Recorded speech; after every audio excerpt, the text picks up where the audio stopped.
I love those three pillars. I think that they're really important. I have personal connections to all of them.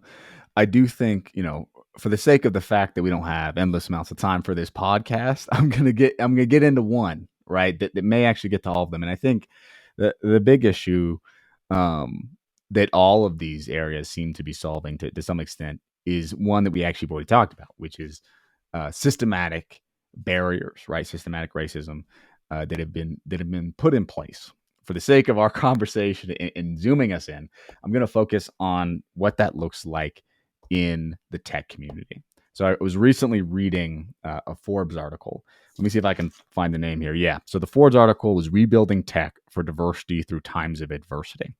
The article talked a little bit about all the layoffs that have been going on. Over 141,000 people have been laid off from tech. Some ways to fix it. They talk a little bit about how retention should be done. You should be looking at how you're kind of retaining people, but majority of the article focuses on hiring. I want to get your thoughts on this. Right, when we look at the tech industry and some of the layoffs that have taken place, 141,000 people let go. What is the aspect where these programs can really help these companies when they start to rebuild? Yeah. Um, yeah, there's some layers. I'm gonna, for one, go back to one word that I mentioned before, which is trust, Mhm. right? So what's interesting, and I'm gonna speak to trust in a couple ways, right? For one, like you said, you mentioned earlier the intelligence of communities of color. Mhm. You have companies that are servicing communities of color. However, their bases aren't reflective of the communities that they serve, right? Mhm. So for one, that's a signal, right? So in terms of how a company bridges that gap or does the work to bridge that gap and elevate trust between them and the community, and they can do that in various ways, obviously proclamations by their leaders, speaking to the importance of diversifying their workforce.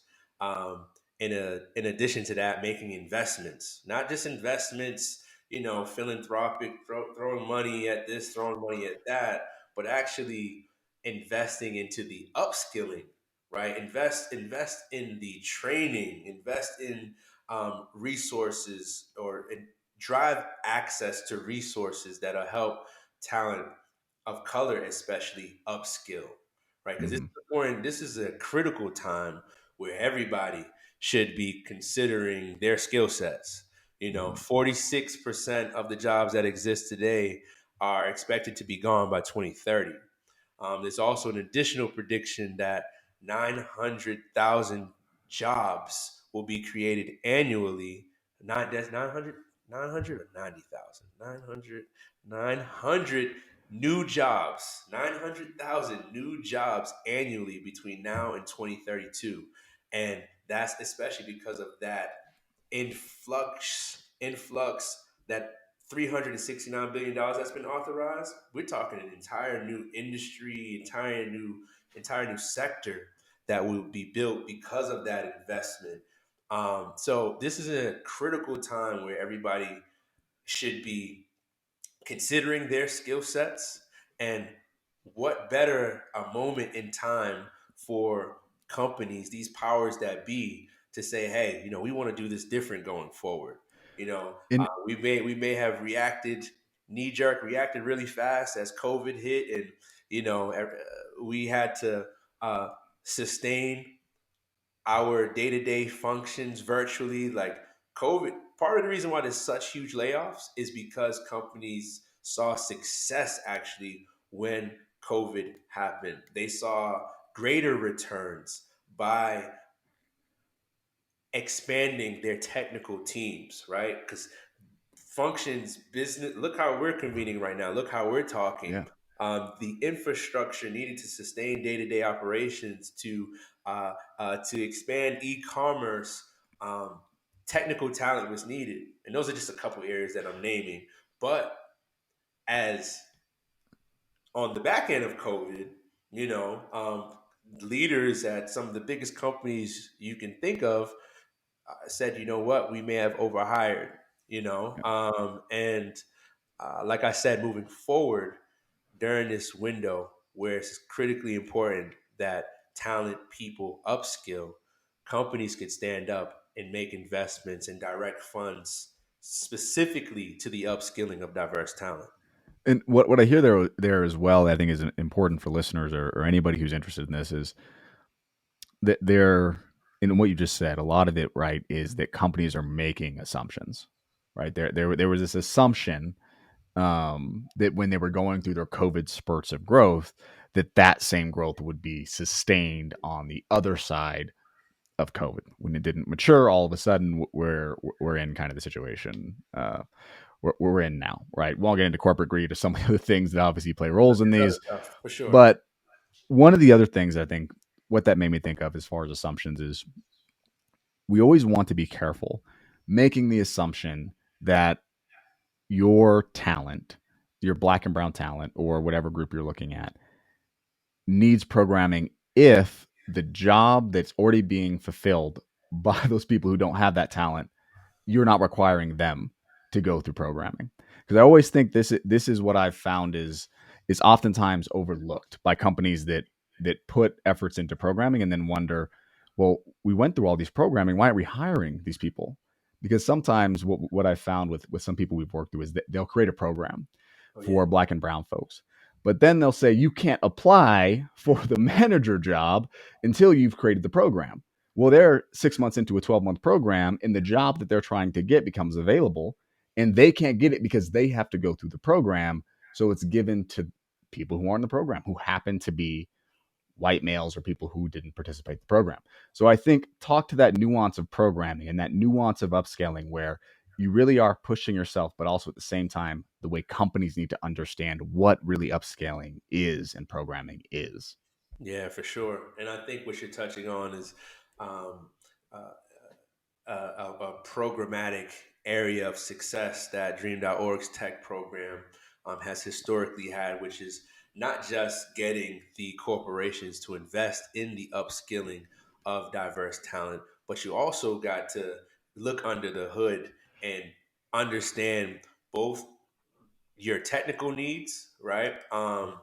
Understand your technical needs, and then essentially create and or hold seats, right? You have to create pathways for the talent that you're investing to be able to fill those seats, right? There has to be an actual pathway for the talent into that company. And to your point, oftentimes, and that's why I mentioned earlier, companies throw money, right? There's philanthropic arms of these organizations. So, they allocate budget to diversity initiatives. But in terms of specifically ensuring that you're able to fill your talent pipelines with diverse talent, yeah, that requires it's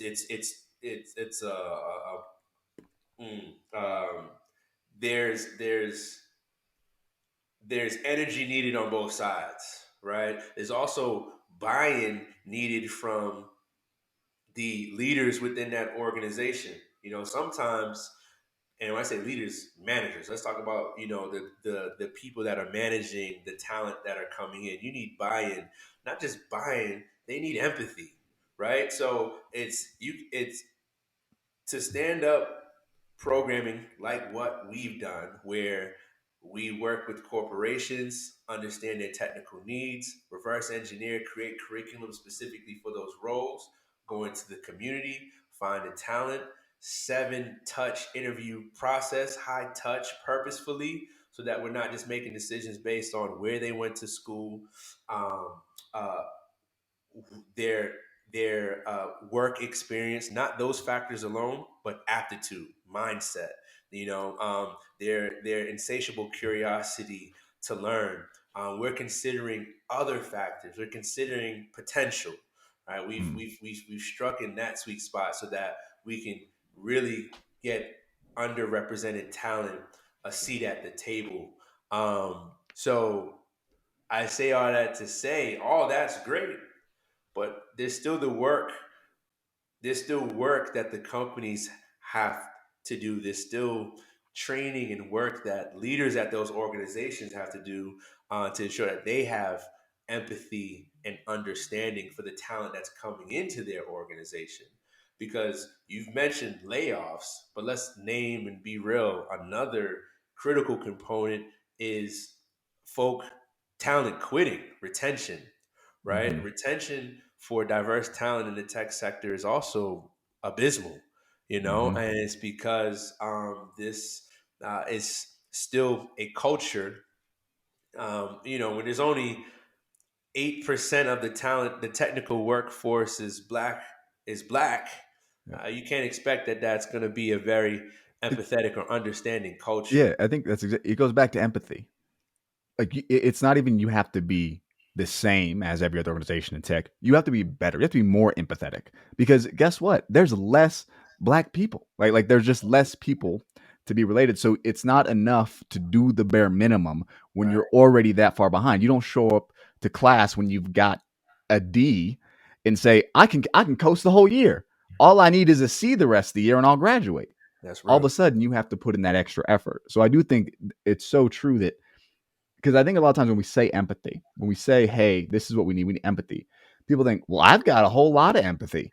I'm very empathetic, which is great, but it's also a muscle and it needs to be trained, it needs to be Ooh, used. that's a And month. when you have not used it or understand where you're missing things, where you have blind spots, where you realize, holy crap, I didn't realize that, and this is a real example, that when so and so was in a meeting who happened to be a black female is in a room and she's in the room to be the expert on legal matters, but then everyone talks over her and says, oh no, you don't understand that. I do understand it. It's why I'm in the room. That even if you're not the one who's talking over her and telling her, your empathy needs to be able to pick up on what's going on in that room because that's how you'll be able to change your retention. Because your recruitment efforts will never work if you don't fix those managers and those leaders' ability to be empathetic. And I Right. think that's what you're saying, and that's what I definitely relate to because I think that's Yeah. something that's often missed. Yeah, and prioritize once you get the talent, invest in that talent. Prioritize, um, uh, prioritize cultivating that talent to be managers, to be leaders within that organization. Um, because that's part of the problem as well. Yeah, When I'm you've done the hard engaged, part. You yeah, did the like getting the talent is so incredibly hard to find great people. It doesn't yep, make any sense to then not invest in them. It just yeah, doesn't make sense. absolutely. And you said something, and I love the analogy, regarding this being a muscle. And again, as a health and wellness professional, you use it or you lose it, right? Like Yes. that's how our bodies function in the physical, but similarly to culture and really turning that corner and shifting the culture at these organizations. To say that again, use it or you lose it.